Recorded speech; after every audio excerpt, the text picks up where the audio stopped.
Now looking at investment saving. Now we're looking at the investment saving has functions. Don't worry about the background color PowerPoints. It's only red because I want to change the background of the color. That's it. It's not a statement either way about how it works or doesn't work. Okay, now investment and savings is the idea of how do investments. Now those you had micro, don't worry about that, we talked about a number of times. How do we invest? And remember, investment, education will be a separate area. Investment tends to go into, well, a lot of times go into tech. It'll go into capital, which we mentioned before, and it'll go into resources. Now, savings is other people who are making money. In other words, in order to invest, I must have the money, the resources made available, and that comes from savings. So in terms of how to invest in savings, and there are two types of it. There's private sector investment, there's government-run investment, and sometimes the government will foster private sector investments, can get messy, which we talked about a number of times already. I'm being simplistic. Now, private sector capital investment is actually very simple. It is investment driven by the capital markets. We've got the downward item here. This is investment demand. Those are people who want to borrow money because they have productive uses for it. Here is savers. These people have money available, and they make more money available depending on the higher rates of return. Now, keep in mind, things can do better than the expected return. They can sometimes do worse. And so we as savers make more money available here, whereas the people who are investing money, they're buying money. Remember, this is what they hope to make at least this return, because after what? They have to pay the money back. I apologize. So they seek the highest return. Now, the good thing about this private sector investment tends to conserve all resources. What I mean is, even when it fails, it tends to seek the best return. Anything that doesn't work will be rolled over. So, for example, when fracking started, big time. Now, fracking had first been done decades ago, before I was born. The idea of another type of fracking was developed in the 1980s, 70s, 80s, but it wasn't. And it was the technology. It just wasn't cost effective. When we hit the teens, private sector investors, the private sector said, okay, oil's getting a good price. How do I do it better? So they applied technology to increase production. That's what drove the prices down in the late teens. Now, the free market economy and the market economy, this place where the new classics are, the classics being free market, is effective. It's very efficient. It efficiently, generates, in this case, effectively, but efficiently generates technology, resources, capital most suited for the environment. Whatever. I don't mean the environment like the, biological environment. I mean for the environment of getting the best return. It uses its own money. That's very important. Remember, the firms operate best when they're self-contained. When they get the benefit and the cost of their actions, they tend to operate best. When somebody else pays, they'll tend to get wasteful, just like government will, just like anybody will. In other words, if someone else is paying for what I want to do, I can get very wasteful, especially if I'm not going to be held accountable. That's why I picked on a lot of the mega corps, because they get lazy. They lose responsibility. They lost high utility responsibility to shareholders, and they'll do the whole stakeholder thing, which means I can spend the money the way I want to because it's a good cause, because it's not my money. I'm not being cruel. So it tends to use its own money. It'll tend to lower costs, find the most cost-effective way of doing it, and create high investment, high returns, which generates high economic growth on the macro level. It tends to conserve resource. As we saw in ecological resource depletion, ecological devastation, markets the most effective at controlling the use of resources. Governments are very wasteful. Investment tends to be recycled. I was mentioning fracking, right? The first people involved in oil operations, when they failed, other people would buy this for pennies on the dollar and reuse the same equipment. In fact, a lot of firms buy used goods because why? I look over the equipment and say, this equipment can last another 5 years. Why pay 4 times the amount for a new good? Because it makes what? It makes no sense. The less the government interference, the more effective the market, the private sector is going to be in terms of investment, in savings, because it gets the benefit of their actions.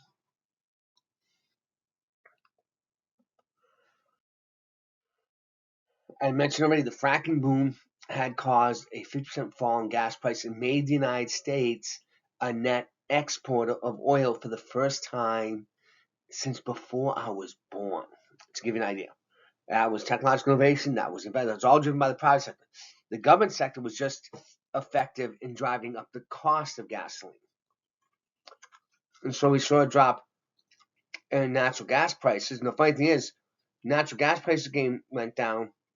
Greenhouse gas emissions went down, not because of the use of solar and wind, which is insignificant. It was because of the use of natural gas, which had gotten cheaper.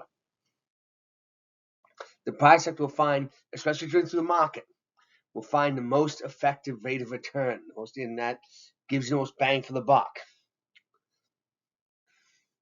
Remember, once a firm finds a competitive, once a firm finds a better way of doing something in a competitive market, the other firms duplicate because why? Hey, this is where I can make most money. The nice thing is there's no cost to common person. Remember, the firms compete for your dollar to sell something to you. They're not extracting from you to build these things. Contrary to what socialist communists say all the time, is stealing from you, and governments will say that too because they want the money. They're not. So there's no cost there. When there was a rise in gas prices, like now we're having because of the Iran war and the fact of California shutting down refineries, and we're having in the early 20s, we were having it because the government shut down and canceled pipelines and leases. In other words, they literally speaking, to make the environmental movement happy, they canceled a lot of leases, in which I searched on Ocean Shelf, found oil, was going to drill for oil, drill for natural gas. An environmental group complained, and the government canceled my lease. So I may have put up $30 million wildcatting, found it, was going to drill it and make my money back, and then the government just canceled it.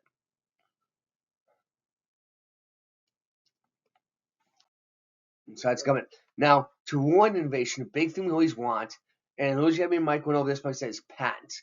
Patents are a protector of innovation. A patent is a protection of private property rights. It rewards those who innovate, build, and create, because people steal other people's patents. In other words, the common one everybody uses, the cotton gin, is the cotton gin was invented, and everybody stole the cotton gin. Eli Whitney never got a return for his invention. So when the Constitution was created, they made sure they had a right and a law to protect patents, because patents reward innovation. A lot of countries like to eliminate patents because they want it free. No, this should be shared by us all, belongs to all of us.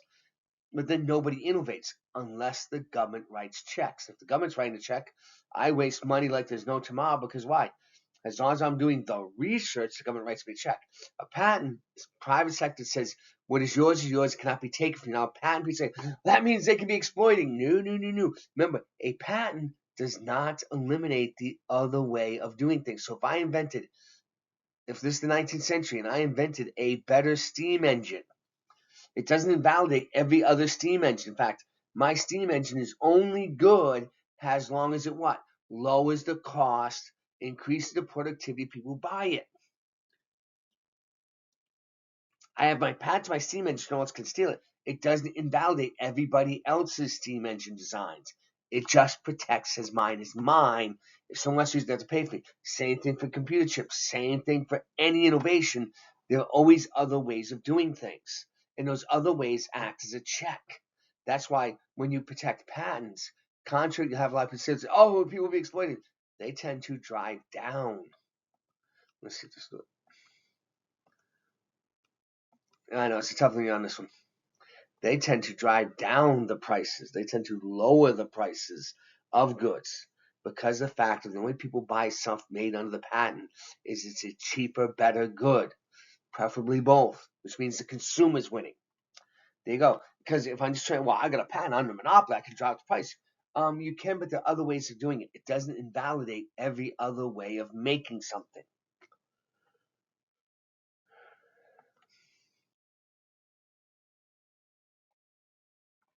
And all this leads to a person, McCluskey, or McCluskey's theorem. And Donald McCluskey came up with this theorem. I actually met him. We talked about this oh gosh, 36 years ago, 35 years ago. And we have what I call McCluskey's theorem in the sense of why countries should, no, it's McCluskey's theorem is actually what should happen in any country is they should be doing this. In other words, or to be more accurate, let's let me put it in the rich countries. Here are the rich countries. They're up here. Boom, there are your rich countries. I'm starting over here, and I should be moving up. Let's go back to using dark and using black. I should be moving up quickly, and then slowing down, and then exactly matching them. It's because there shouldn't be poor countries. There should be rich countries and countries closing the gap. In other words, what should be happening is the rich countries may be growing at 3%. Remember, I said a usual American recovery growth rate is 3% after a recession, usually better. On average, we like to grow at 3% because that's a great return, given our population, stuff like that, population growth rate. So, but if I'm a dirt poor country, I shouldn't be growing at 3%. I should be growing at 8, 9, or 10% because I'm just closing the gap. I don't need to invent anything. I don't need to develop new things. I don't need to develop patents. I can look and use off-the-shelf technology. I am still farming using 1,000-year-old methods. I can look at 1,000 different ways of farming that have been published in books and find the best way of doing it. I want to build a railroad. I don't need to figure out all nuances of building it. What's the angle? What's this? What's that? What kind of steam engine do I need? What kind of resource do I have? I need to do that. I can look up books because they've done it. I need to build a tunnel. The Japanese, the Italians, the French, the Americans, the British, they've all built tunnels. I can find which way is the most cost effective to me. I don't need to investigate it any big way. I don't need to learn. So other countries, when you're behind, other countries have done the heavy lifting of R&D, of developing it. I can just, look at what they've done and advance. This is what the Japanese and Koreans did. It was the Japanese, when they had the Meiji Restoration, they started the catch up of being, technologically speaking, about 300 plus years behind. Same, they had a functional internal market, but they had to learn. So they do what? They grew. So Japan, during the after Meiji Restoration, was a lot of times growing at 8 to 10% a year. Because what were they doing? They were closing the gap. Then when they got to the 70s, their growth rate stopped going down to 6%. Because why? They were now becoming fully as rich as other countries. Then in the 80s, it dropped to 4 to 2%. Because why? They had actually closed the gap. They were a rich country now. There was no free technology, free ideas, free anything up and available because why? They caught up. So you should accelerate real quickly. So if we see a country, if you look and you see there's some poor country and it's looking miserable and it's like down here, and that's what it's doing. That country has failed because there should be no country doing that because why? I can duplicate what works. Imitation is the highest form of flattery. So McCluskey reasoned that in any system that has a market economy or free market economy, you're going to see very fast duplication. The countries will all be closing the gap. In fact, even things that aren't that, excluding communism, there should be a very quick closing the gap because why? I can duplicate what works.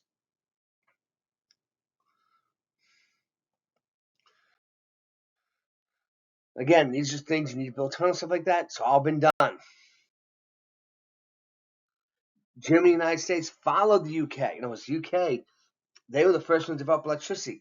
They had a lot of problems developing electricity because no one had developed it before. No one developed large-scale generation, large-scale line shipping, and stuff like that. So when the Americans and Germans were coming behind the British, we duplicated what they did, except we improved upon it. We skipped a lot of their steps. We skipped a lot of their mistakes. We actually jumped ahead. And again, the Japanese and South Koreans, they closed the gap fast. They skipped a lot of teething problems. In fact, the Italians went very big, very quickly into dam building because they said, you know what? We don't have what? We don't have coal, oil, stuff like that. We have lots of rivers. We'll make lots of dams so we can generate what? Power. What we're doing, we're learning what others have done or what we can do. And McCluskey said we should be leaping forward. There shouldn't be lagging countries. The world shouldn't have all these poor countries because there's too much free technology, free concepts, free ideas, free ways of doing things. They could just duplicate and catch fast. The rich countries, they have to innovate and push the frontier. If a country stays behind economically, if a country's sitting there like, woe is me, it may have cultural baggage that's slowing it down. And cultural baggage is when you believe or do things that are wrong, but you want to be that way, that bad normative. Lots of countries have that. We're creating that in the United States. It didn't used to be in the United States. But they're creating. If, many times it's government is preventing it from growing. Government gets in the way. I always use, Nkrumah is his name. I always call him N Crunch. But it's Nkrumah. He was of Ghana. He was leader of Ghana. And the guy loved socialism. And he loved talking about stuff. He once said this one. I kid you not. All of Africa knows I speak for Africa. And no African can have an opinion of mine. It's like, dude, you're not the biggest country in Africa. You're a little country in Africa, relatively speaking. Nigeria is a lot huger. Egypt, which is more Middle Eastern than African, but either and the African, they're a lot huger. Congo is bigger, what I'm saying, economically, geographically, and population-wise. South Africa, especially now it's normal, it's bigger. But you'd actually say, I determine everything.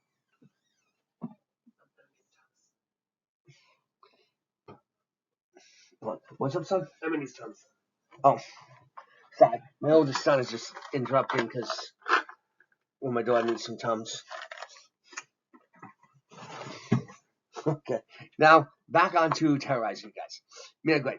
So oftentimes the government will prevent it from growing because the government will destroy countries' potentials. But the leader and the policies become praised. In fact, this guy, slowly over time, to theoretically save democracy in his country, he actually altered the election laws to make sure he kept winning.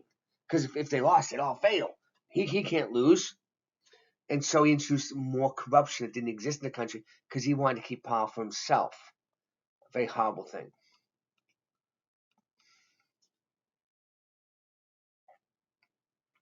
So government's a lot of times led by government officials because government officials will get very huge egos. They a lot of them, especially in first generation for a lot of countries, their first leaders tend to be lawyers, political activists, stuff like that. Not pragmatic people who built things. But they have inflated ego. They were all even when they went to the West, they were indoctrinated with a lot of communist thought and the idea of a command economy can do it. It just needs the right man with a big brain and the will to dedicate. It's like, and they forgot things like, oh, well, how much does it cost? It doesn't matter. It's going to be efficient.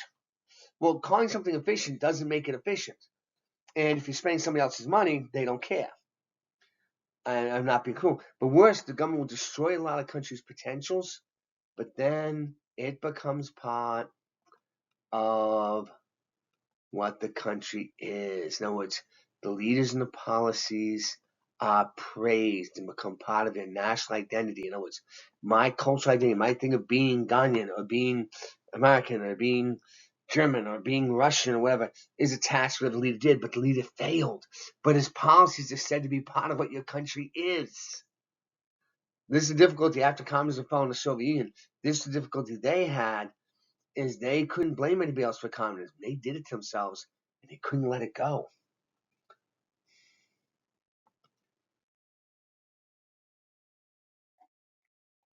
Now, the other thing, we talk about project investments, which is very simple. Project investments, simple, independently run. It gets the benefit of the actions, the cost of actions, tends to be highly efficient. You can achieve that with a few percentage points of GDP. I mentioned before, there was always the conundrum of the United States. We'd say, well, the United States is only spending 6% of its GDP on investments, but the Soviet Union is spending 20%. Obviously, they are growing 5 times faster than we were. They never were. Because the Soviets didn't know what to invest in. They didn't have a means of measure. They wiped out prices because they didn't like prices. They just made up whatever it wanted to be. And a bunch of politicians say, the price should be this, the price should be that, because that'd be good. That sounds good. And they do that.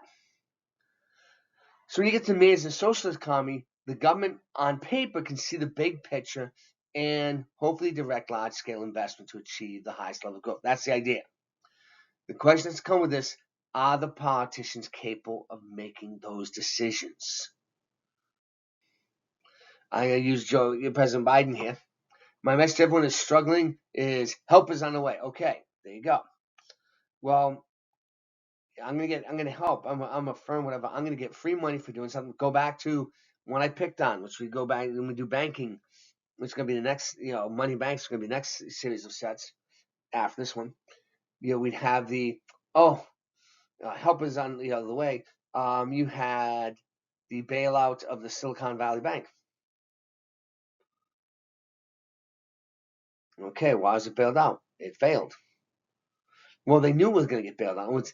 They knew the government was going to write them $100 billion check, so they weren't white. They were intentionally stupid, knowing the government was going to save them. Was they cultivated friends? They promoted somebody who shouldn't have been head of a bank because why? That person had connections to a person who was Fed chair and became Treasury Secretary and now just a private citizen, and the current Fed chair. So when she ran the bank under, her connections would, make the bank survive. But then to quote the person who runs Silicon Valley Bank, the person said, I don't worry about that's accounting. Accounting's stupid. You shouldn't lend money according to accounting. It's a holistic thing. You must feel good about the money you're lending. Well, okay. And that goes to the question of are politicians capable of making these decisions? That's always a question. Can the politicians make it? Now, President Reagan's in the bottom, cut off pop on my picture. Again, he tends to follow the new classical school. The most terrifying words, I'm from the government, I'm here to help. Because the idea of it would do more damage than good. So that's the question you have with government investment. The National Highway System is often mentioned as a very successful example of government investment. Even though the new classicals would be, it worked, and magnified output, lowered costs is great. Now, the new classicals say if you're going to have a national highway system, hire other people to build it. Don't let the government build it because the government will take too long and waste money and resources. Let the government be the consumer and buy the highway and hire other people to build it. But that'd be an example of state-directed investment that's been, useful.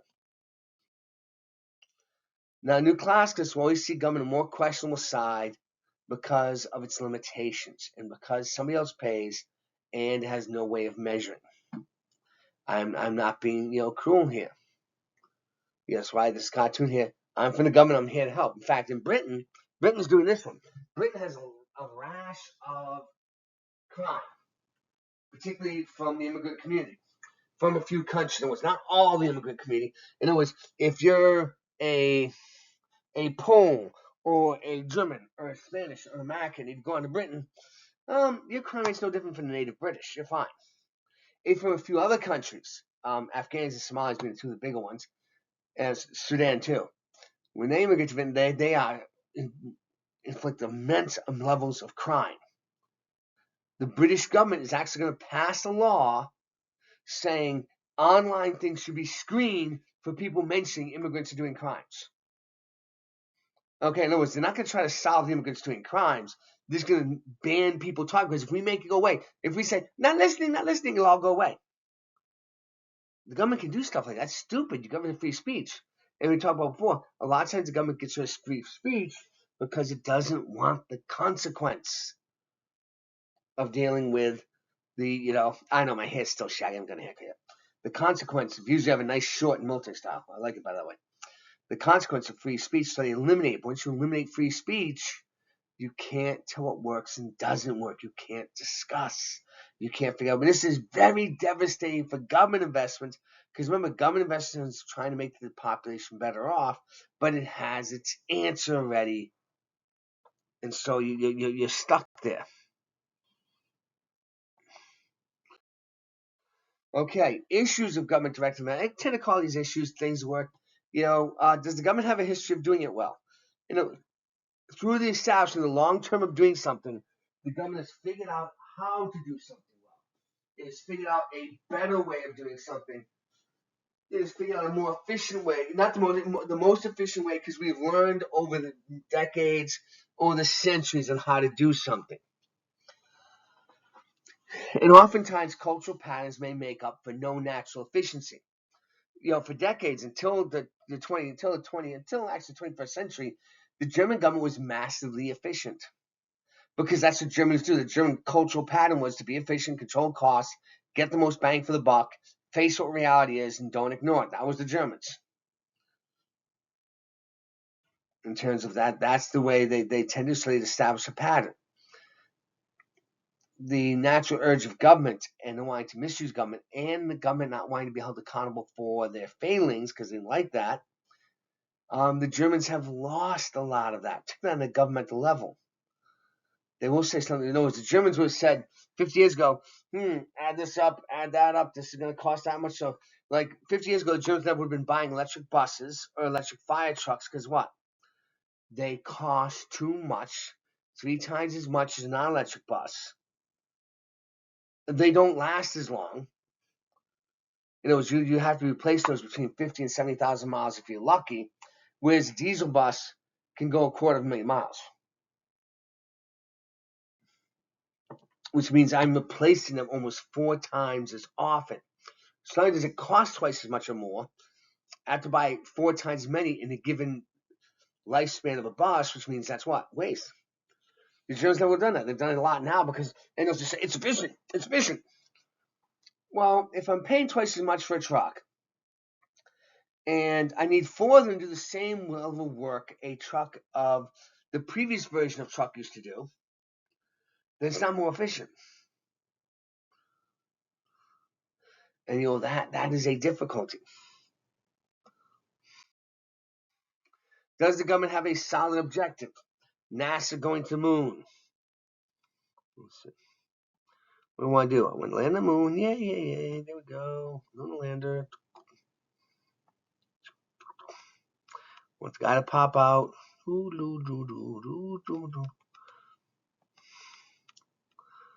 to plant the American flag.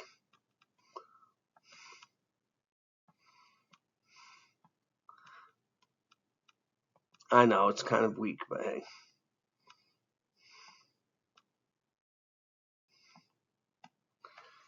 We wanted to get there. There we go. There's our objective. We know we achieved because why? We got to the moon, poop, and we came back. Yay! NASA is cool. Ever since then, NASA's had no solid objective, no thing it needs to do or is assigned to do.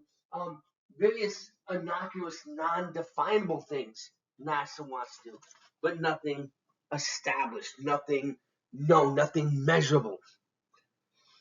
So NASA's big thing has been to grow, to stay big, because NASA's needed it to be big and powerful. So the United States in the 1990s, a number of private firms were developing rockets, like, people like, oh, Elon Musk figured that out. It's like, we had U.S. firms doing this 3 decades ago that would be able to ship things up for 2% of the cost of a shuttle flight. NASA got those companies all shut down, saying, no, satellites should be done by NASA for the safety of all, because we're doing the more efficient thing. It should be done this way. What are they doing? They don't worry about the population. They're what? They were choking off what would have been cheaper ways of doing it to butter their bread. Were they filling the needs of the public? Nope. We're filling the fiduciary concept of, implied contract being government officials. Nope. What was good for them? That's all that mattered. They'll lie. NASA's pro-communist, multicultural propaganda. A lot of it's to make Islam feel good, but then other things. As I said, you had a head of NASA saying, the only thing that will stop global warming is communism. Are you on crack? They did that. That's insane. Because we're telling people lies about things. I'm not saying, I'll rag on communism all the time because it doesn't work and it kills a lot of people. But I mentioned this one because of its impact. In other words, it shifted things that would allow it to grow more down the impact of population. Okay, this is a difficult one. The government is picking winners. And this is very important. Do you trust the politician to make the choices? And I don't care if you like Trump. I don't care if you like Biden. I don't care. Pick the one you don't like. Would you trust that person making decisions? Would you trust that one making decisions? A lot of people say, well, like this way, like, will you trust that person to make the decisions? I'm not being cruel here. I'm pointing out the difficulty. Because the government's going to be picking the winners now, and do you trust them to make the decisions? And again, I admit I'm a new classicist, but even in your kids be like, can you trust the parties you don't like? And then sometimes what it'll be, you may have people, I don't like him. Okay, well, that's nice. But then the government officials do stuff to undermine him and cause him to fail because he bad man. But then, boom, the government exists for the betterment of the population. You are hurting the country and the population, so you get rid of the man you don't like. Well, we'll get a better person then. But that's not your job. Your job is to do the best decision you can for the general public, but they don't care about that. That becomes, gruesome.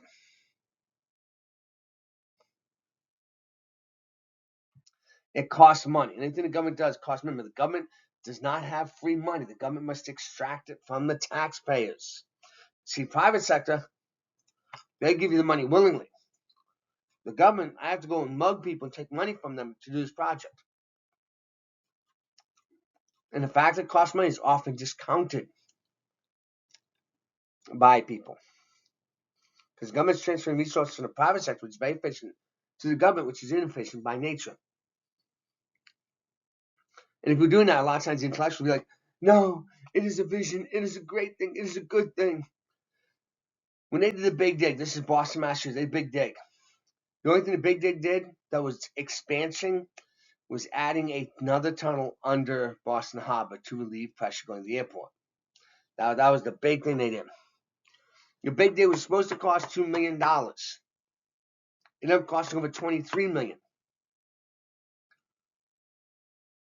That's a waste.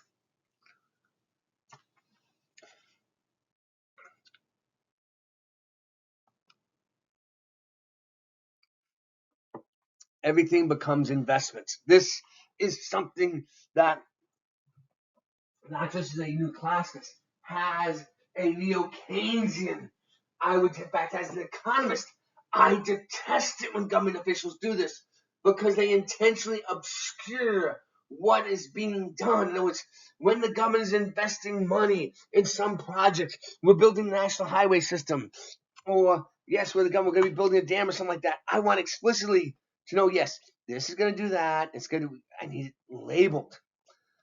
But the government wants to protect everything, so the government calls everything. We're investing in old people. We're investing in young people. We're investing in the future. The future sounds so nebulously gray. We're investing because they've discovered that when people hear the word investment, they're like, okay, it's probably going to generate a return. That'll probably be useful. So the government calls everything it does investment. When President Biden spent $2 trillion extra, he called it investment. It's like, and so they do that. They'll call everything invested just by spending money. And that can very easily lead to government corruption. I mean, the saddest things was finding out when the government did the audits last year, was finding out that a number of government agencies that were given money to help people, all they did was give the money to their friends. In other words, you'd have this fund to help poor people, and you'd be finding out, 98% of the money was just staying in Washington. It was staying in Washington, excuse me for a second, staying in Washington because they all wanted to employ and give their friends big, cushy jobs. So, but it wasn't designed to do that. And then when you try to cut it, oh, why are you killing investment? Why are you preventing us from investing in poor people? Well, it wasn't investing in poor people. It was investing in rich parasites who make money by kissing up the government, which is a bad way of making money because then other people kiss up the government to make money. But the government calls everything investment because everybody wants their pet project protected.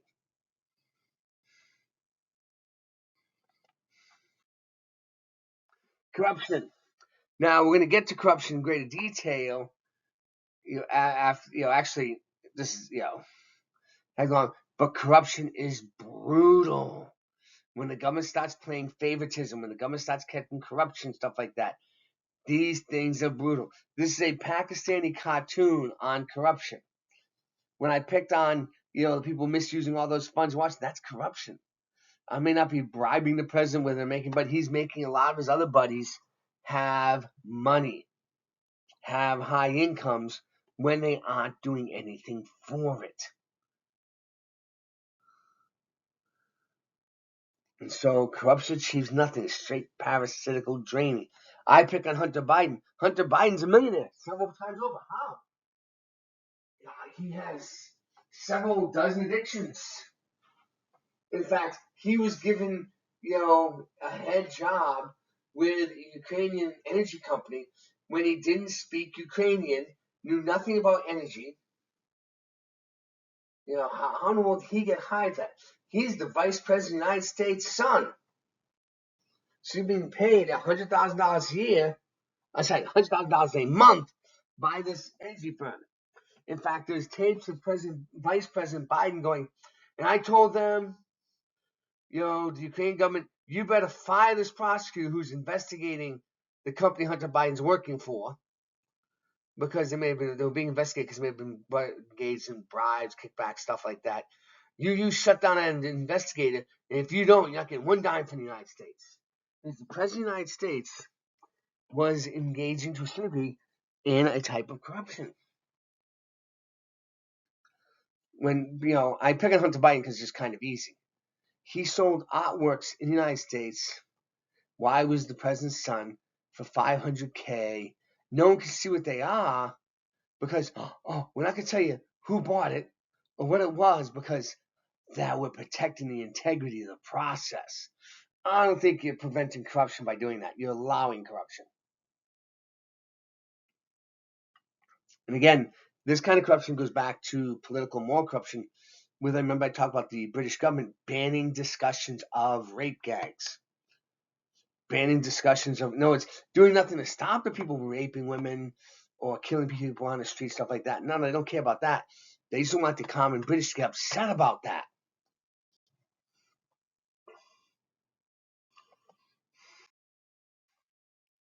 Failures. There are a lot of failures in governmental operations, a lot of them. Because a lot of times, some of these things will be geek toys. These are radio telescopes. The United States used to spend several $100 million a year trying to contact ET. No, literally speaking, we're going to contact ET. We didn't get ET. He never phoned back and stuff like that.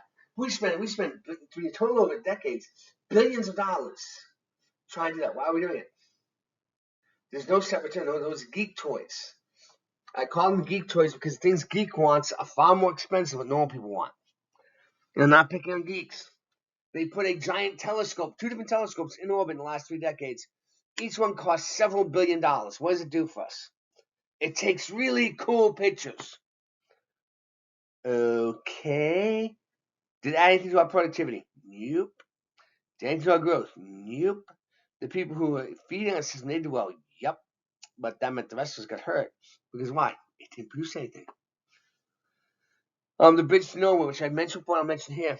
Actually, an Alaska senator, to show his strength, had the government engage in investment to build a bridge to an island of 50 people.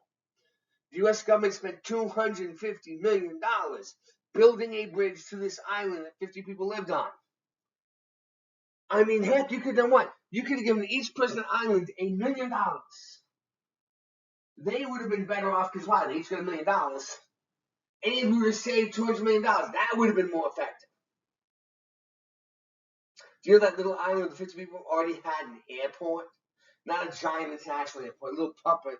Basically, the government paid a few $1 million to make a little airport for the planes to land on. It's like, you're going to be kidding me. That's failure.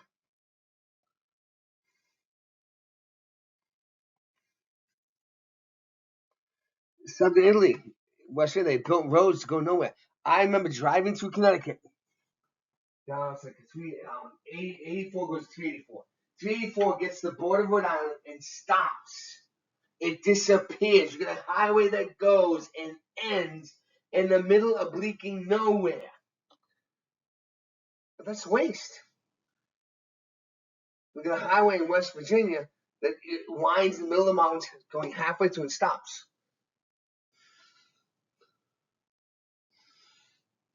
Massachusetts is still paying off the Mass Turnpike, which was built in the 1950s, because the Mass Turnpike always tries to make sure it is spending money so it can't pay off its debts, and thus all people working the Mass Turnpike can stay there. I understand that's unethical. Yes, it is. California spent, I think, about $40 billion trying to build a high-speed train, then they canceled it because it was inefficient. Then why'd you spend the $40 billion? Well, it was going to be high-speed rail. But to pay off the debt of it, it required 90% ridership every day. It wasn't going to happen. I'm not being cruel. 30 years ago, they canceled. Over 30 years ago, 35 years ago, they canceled a super collider in Texas.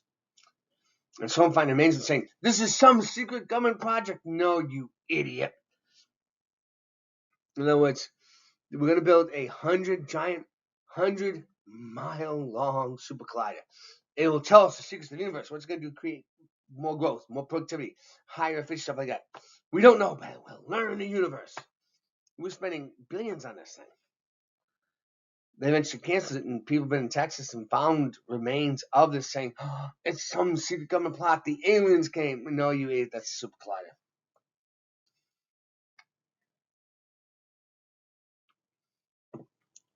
China has lots of empty buildings, which the Chinese government has encouraged the banks to build new buildings. They keep building new buildings, a lot of times tearing down old buildings, putting new buildings on it. Or there were people who owned space in those old buildings they hadn't finished.